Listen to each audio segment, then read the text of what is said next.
Whew. Well, good evening, friends. Mark Holmes here, and as always, I want to thank you all for watching, commenting, subscribing, and being part of the Joe Boo Sports Report.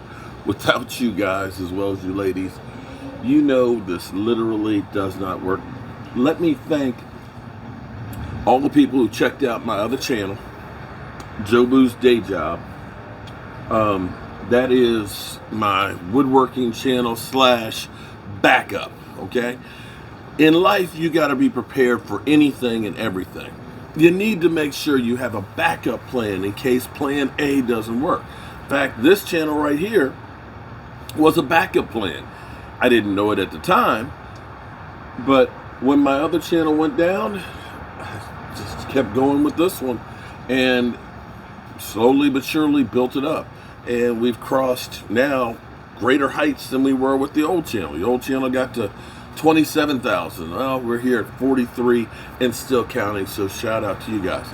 But the other channel, we were putting together the X-Carve, had a little problem with, it's got a messed up switch, but I'll give that a couple days and we're going to be doing some great things with it. So I appreciate everybody who came in and checked it out. And definitely check out the channel and subscribe to it. Even if you don't like woodworking, if shit ever happens to here, that's the backup. That's where you can find me. I'm sitting here and I'm thinking, because we listened to the Mike McCarthy press conference after, of course, the first press conference after the debacle. Talked about the exit interviews with the players and things like that.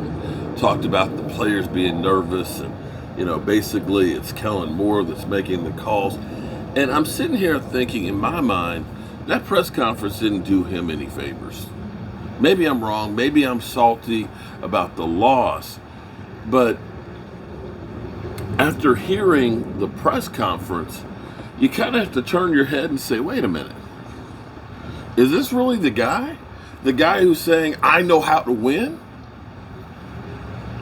Is this the guy that's saying the players were nervous, but I couldn't figure out how to get it together? Is this the guy who said he signed off on the quarterback sneak?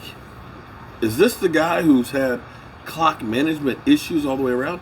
And I'm wondering if Jerry Jones, after today, is having second thoughts about Mike McCarthy. I know that sounds crazy, but I want you to think about this for a second. Jerry Jones marches to the beat of his own drummer. Okay?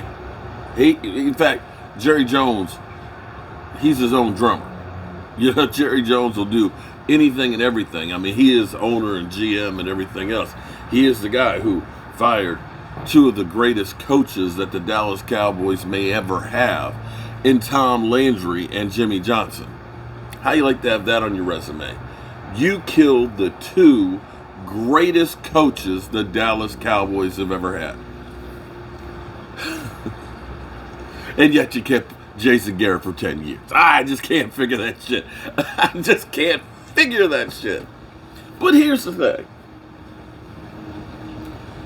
I know we heard on Monday that, you know, Stephen Jones saying Mike McCarthy is safe.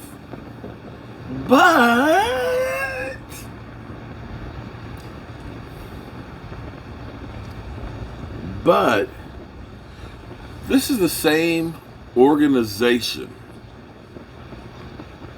that let Jason Garrett come to work for what, a week before they finally fired him? This is the same organization that actually was interviewing Mike McCarthy while Jason Garrett was still coming to work.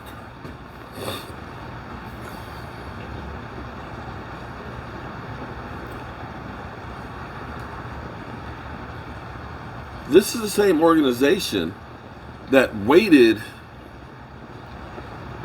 until it was really too late for Des Bryant to get another job, to the point where Ian Rappaport and them had reported that Dez Bryant was going to be offered a pay cut, that he was going to take it and stay with the Cowboys.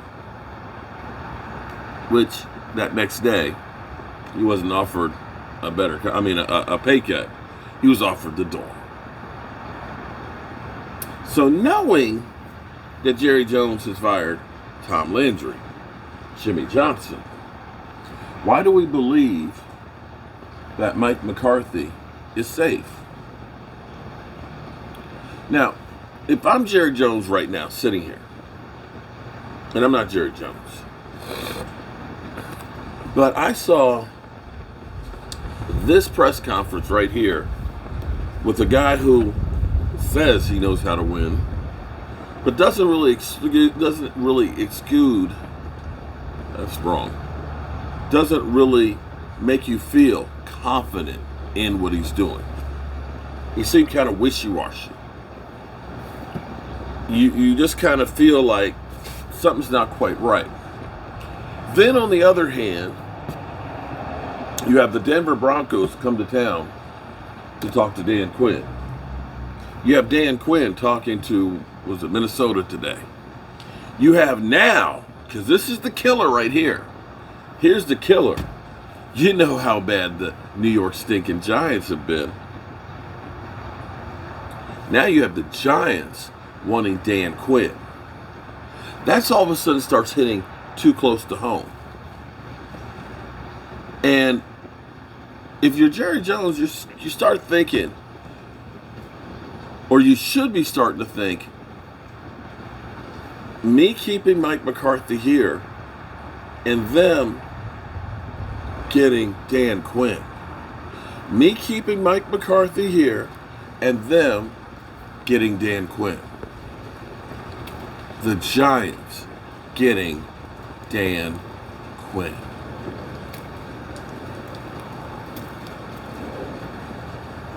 As soon as I said that, it started raining. Seriously, it started raining as soon as I said that. But that's what we're talking about here. Do you see all of the people that want Dan Quinn?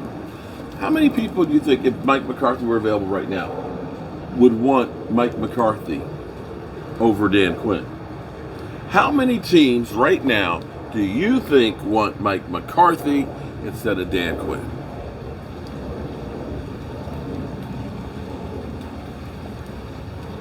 And that needs to be the thought in Jerry Jones' head right now. Is this the guy I want to strap myself to for another year, like I did with Jason Garrett? Because it was always like, well, with Jason, he does some things that we don't like. We know he makes some mistakes, but we can work with Jason Garrett. And we sat here and we wasted 10 years. After 8-8, 8-8, 8-8, and then after 4-12. It's not that Dan Quinn isn't proven, because you saw what he was able to do with the defense. Now, I don't know who was the one that decided Dan Quinn is the guy that we should have for defensive coordinator. I don't know ultimately who made that decision, but whoever did was a genius, because Mike McCarthy was the one that brought in Mike Nolan. You see where you see where I'm going right there? He was the one that wanted Mike Nolan.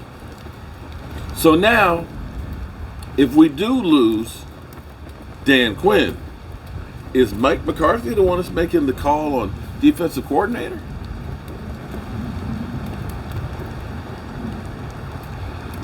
I'm sitting here thinking in my mind,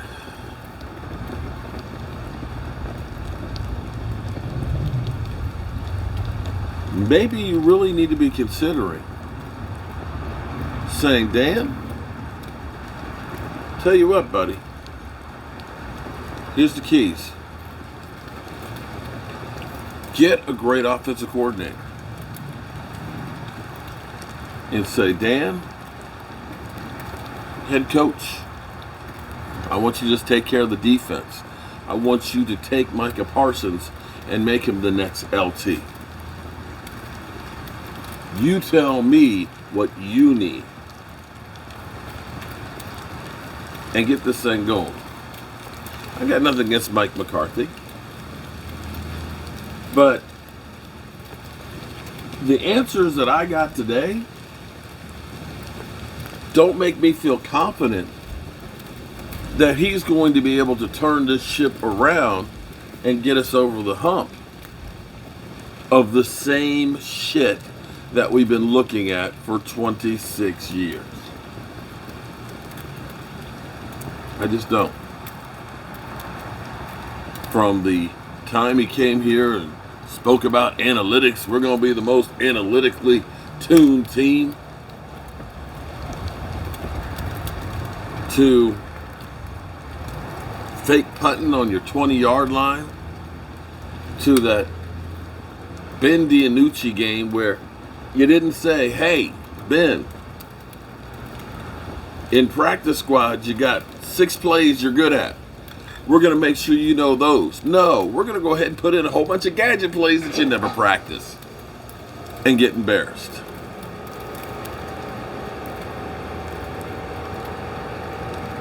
Yeah.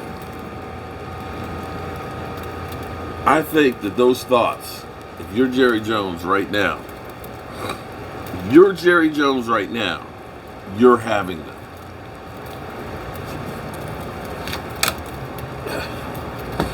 I'm going to get my behind out of the ring, and I'm going to go to sleep on this one. Mike McCarthy ended up leaving more questions than he gave us in answers. He spoke and he spoke and he spoke, and he didn't say anything that made you feel better if you're a Dallas Cowboys fan. I'm Mark Holmes, and well, I appreciate y'all. And I'm going to get out of the rain. All the ice is almost gone, but of course, they're calling for more snow tonight. Go figure. God willing, I'll see you tomorrow.